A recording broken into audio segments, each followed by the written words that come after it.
February to March of 2023. Eric Wells, a Pierce County resident, was driving his white Mercedes-Benz out to the Yelm and McKenna area of Washington State. He was going to meet up with somebody, and somewhere along the way, he experienced a flat tire. Since then, nobody has seen Eric Wells or his vehicle. No one has heard from him, and his cell phone has gone silent. Eric Wells vanished without a trace. What happened to Eric Wells and his vehicle?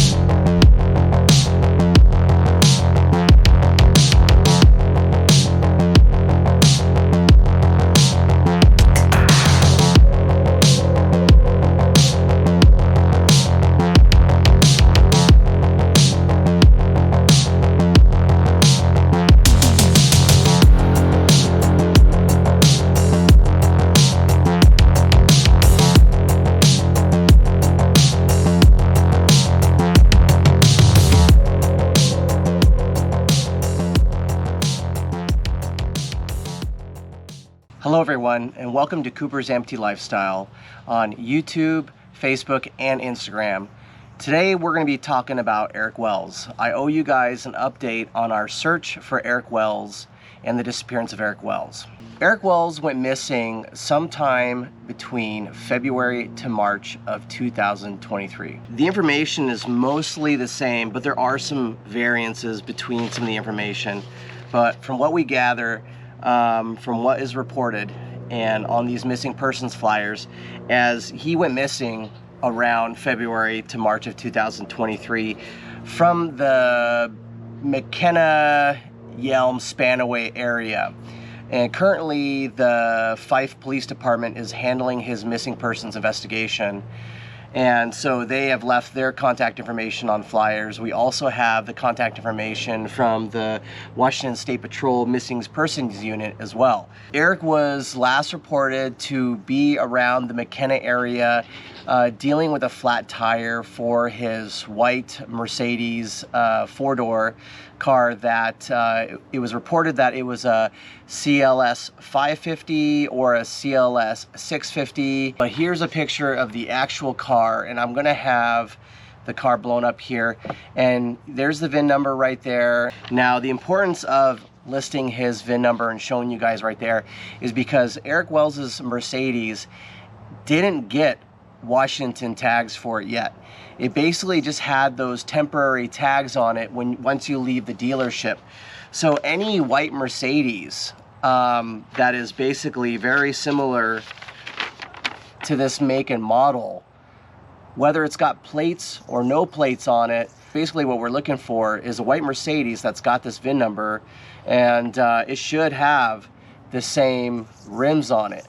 Now whether that car we find it underwater or we find it above water, I have no idea, or we find parts of it, because even if you find white car parts that belong to a Mercedes, like for example a door or a piece of a frame, if it's got that VIN number on it, then that went to Eric's white Mercedes. As I'm kind of giving you guys this update on Eric Wells, I'm going to be showing you guys some clips I've been doing to help search for Eric Wells.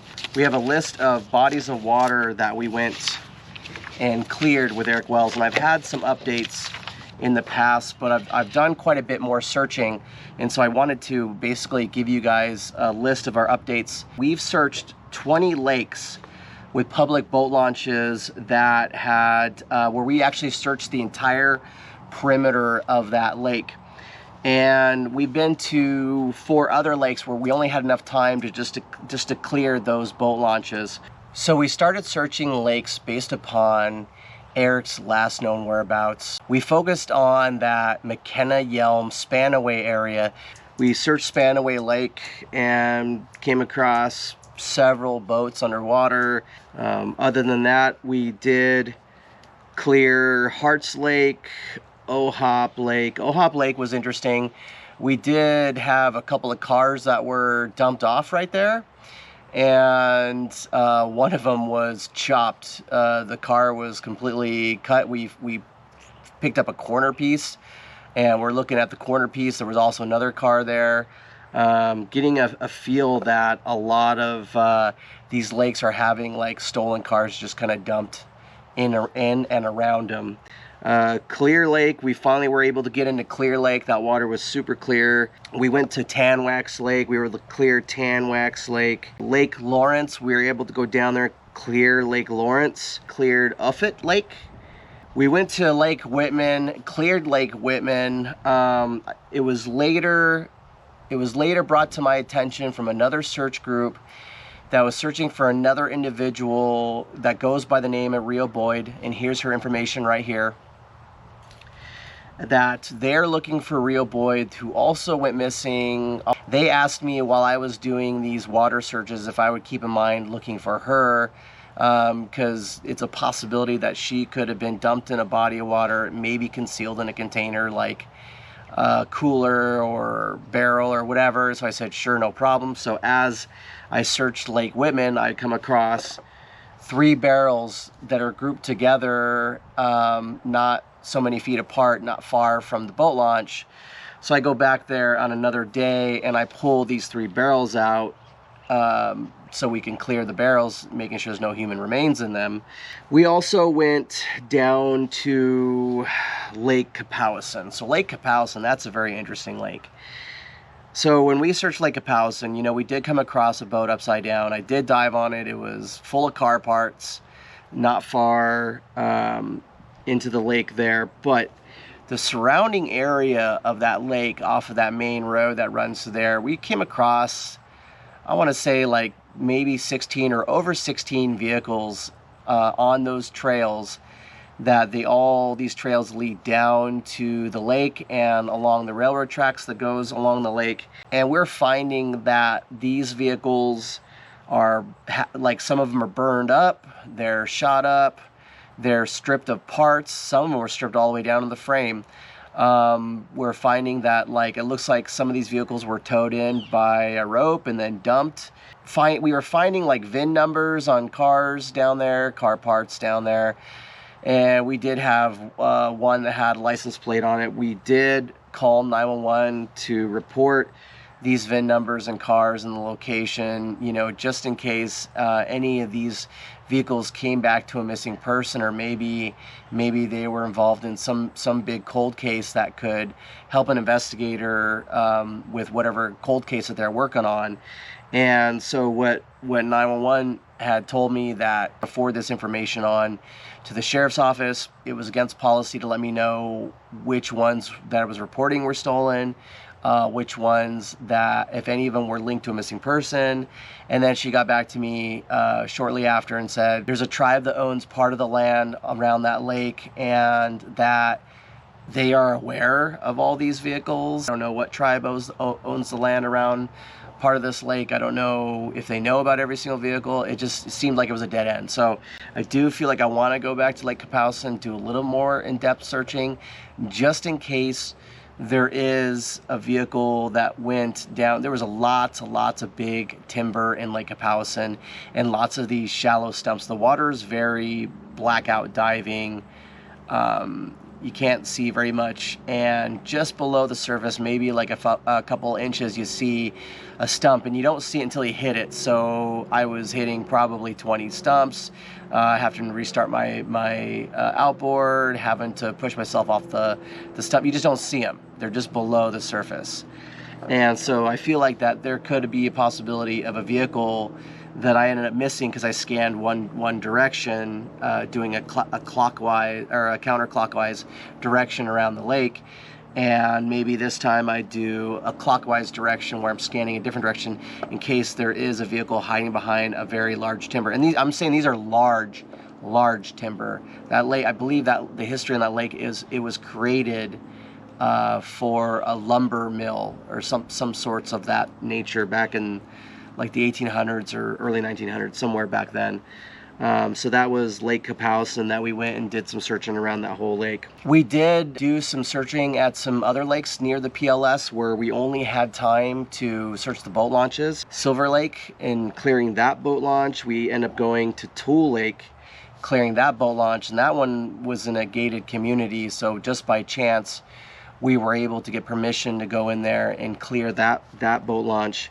We did also go to Rapjohn a couple of times. So we went to Rapjohn to clear the boat launch and then moving on to the next lake. But as I went back to Rapjohn to clear the boat launch, or clear the boat launch and the perimeter of the lake, we were met by an employee of the WSFG, and they were telling us about somebody who had recently launched a boat full of garbage, and the boat was floating and it went out.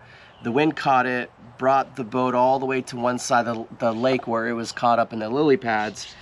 And, you know, it's just a matter of time before the boat takes on water and then sinks and then flips, and then there goes all the trash and all that crap in the water. I told them, I said, no problem, I'm here, I'll take care of it. I'll go out and I will pull that boat out, and I'll pull it out of the water with my truck and leave it off to the side so they can get a flatbed out to take it out, and for me to leave a message on his manager's phone. So we went out there and hooked up that boat, got it back to the boat launch, pulled it out of the water, full of bags of trash, full of car parts like tires and pieces of I think it was a Ford truck, like a gray or silver Ford truck. Anyways, we got all that crap out of there. So we've been to that lake twice, but we didn't get to go back and check the whole perimeter of the lake. We're running out of lakes with public access where we could launch a boat. Now we're kind of down to the lakes that are privately owned all the way around the lake, and there's no public access to launch a boat. So I don't know if we have to eventually, like, maybe look for those lakes and ask permission from somebody, where we knock on some doors and put in our inflatable. I mean, that's going to be very time consuming and take a lot of effort to do that and to just clear those bodies of water. So we're kind of holding that off after we clear a lot of bodies of water with public access.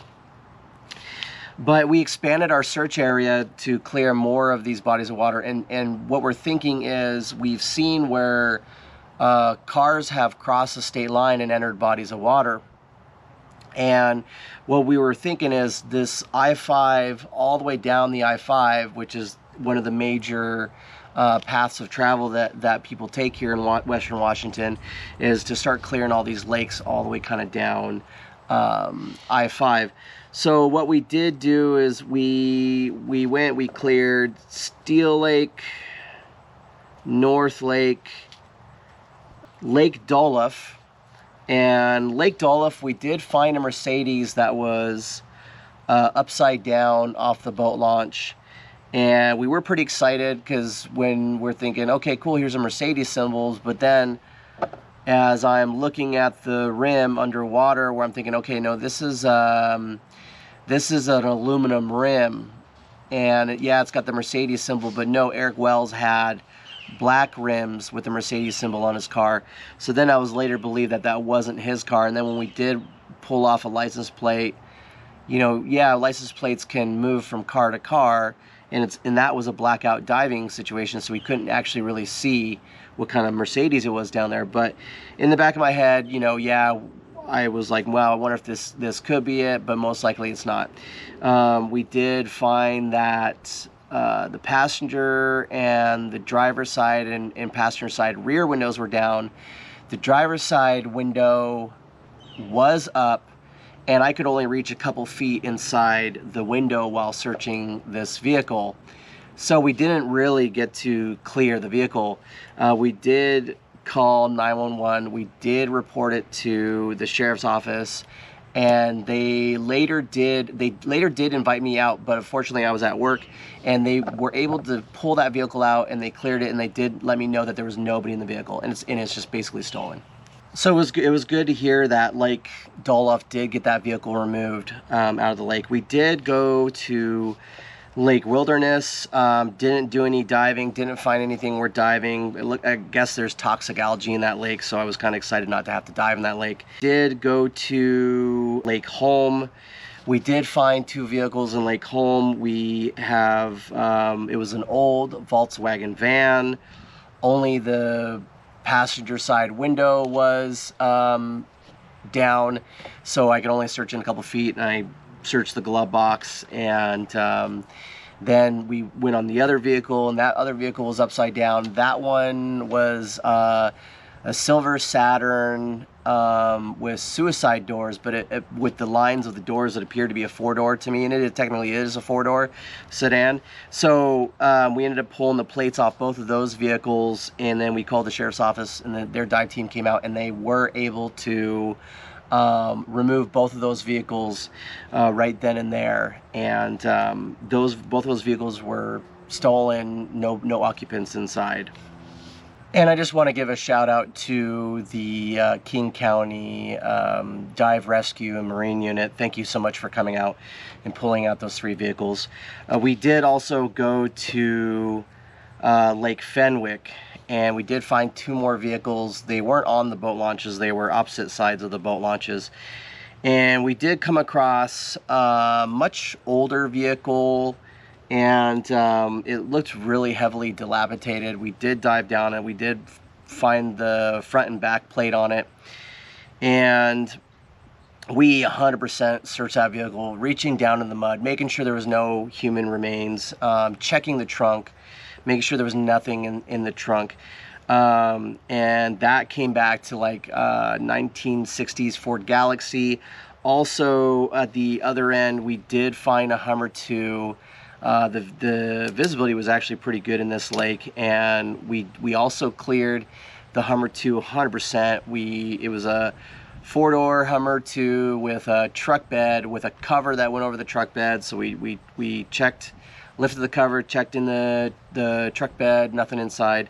The door handles are all busted, and we couldn't get the doors to open, and it could be locked. But we ended up you can't really see through the window. We tried to be able to see through the window, but there's a lot of dirt on both sides of the window, and tried rubbing it off on the outside. There's still a lot of dirt on the inside, but we ended up going and looking in through the sunroof and making sure there was no clothing, making sure there was no human remains. We did observe a lot of the electronics were ripped out with exposed wires. So in the front plate, we were able to look at the front plate, and so that one was reported stolen as well. So that was just another stolen dump, and the sheriff's office is aware of that as well. We also went to Lake Sawyer. We did find a half dilapidated car about 35 feet deep. That one is there's no plates that we found on it, and that one is believed to be a 1950s Bel Air style car. Police are aware of it because it's already cleared, but we just found it after the fact. They discovered it when a stolen truck entered the water. They were able to get the stolen truck out, and then that's when they found that old Bel Air. I don't know if the Bel Air went into the water back in the 50s, because we did find a bumper sticker on it with a different date on that bumper sticker. So I'm wondering if it was somebody's like old project car that got taken or whatever and then dumped. We also cleared Lake Morton. Didn't have enough time, but we did clear the boat launch at Lake Desire, and that one was a really shallow way out lake, and that was a very muddy waters. A family that had asked me about a year ago to search for a family member that was supposed to be traveling from Lacey, Washington to Montana, and they gave me his information and his vehicle. But as we were going there, I did some research and to see if I was going to have to look for their vehicle while my search area is going into where that person was last known to be. Luckily, that person, they told me that person was later able to get home. They were fine, they were safe, and that was kind of a relief. But as we going down to start that area, we ended up going to Black Lake, clearing Black Lake, just a couple of boats and a bunch of tires in that lake. We also went to Munn Lake, and we went back to Ward Lake. And Ward Lake, we've been in Ward Lake before and diving back when we were looking for a missing person who went on the lake paddle boarding. But we did go back and rescan that lake. In addition to those 24 lakes, the 25th one, we did go to Kapowsin Lake last year. We were doing some searching for anything else, but we did go and search that entire lake a year ago, looking for something else. But I think what I would do is I'd also go back to Kapowsin Lake and just rescan that boat launch, you know, to just to make sure there's nothing new that ended up in the lake. End up going to 25 lakes. Now there is a lot more lakes. There are private property around them. Maybe we can try to get some permission, put our inflatable in the water there. We also have a couple of rivers. I believe there is 2 rivers in question. Now I know that my outboard, it being a 6 horsepower, we did go out to Grays Harbor to pull a car out of the water, a light colored car out of the water, and that river wasn't very swift. So my 6 horsepower was able to handle it no problem. But I know these 2 rivers that we're thinking about, I'm wondering if, I don't know if my 6 horsepower is going to be able to handle the speed of those 2 rivers. I might need a bigger boat with more horsepower, or maybe I could find somebody who has a bigger boat with a bigger outboard on it, and maybe they could help me scan those rivers to where we could see what we could do about locating any vehicles that went in these rivers. And I do know that, like the Puyallup River, for example, there have been a couple of cars that went in to the Puyallup River, and people did see the Carson River, and they were able to go pull them out. But the other one, I'm not sure, because McKenna does have that river that goes right behind it, and there is a boat launch right there. But as for how deep, and it looks like it's moving pretty good, you know, so I want to make sure that I'm not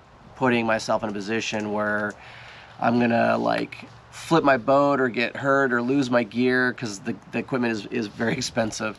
So, you know, that being said, you know, that's kind of a little update on our search efforts for Eric Wells. All the information, you can find it in the description below. And you know, please, if anybody has any information, you know, we have had you know, a little bit of information like, oh, go search here, go search there. We do have a lot of lakes to go cover still, and we are actively searching. So it just takes time to be able to go clear these lakes. But other than that, that's getting you guys updated right then and there. And we will do more searching, and then hopefully maybe a month or 2 out, we can provide you guys another update on searching and anything that we could find while we're searching. So I really appreciate all your guys' support. You know, like, share, get this information out. We want to see if we can find Eric Wells and his Mercedes, and then that way investigators can look into what happened, his family can get some answers, and you know, eventually, hopefully we can be able to help this case get solved, and then we can move on to the next person. So until then, we'll see you guys. Thank you. Take care. Be safe.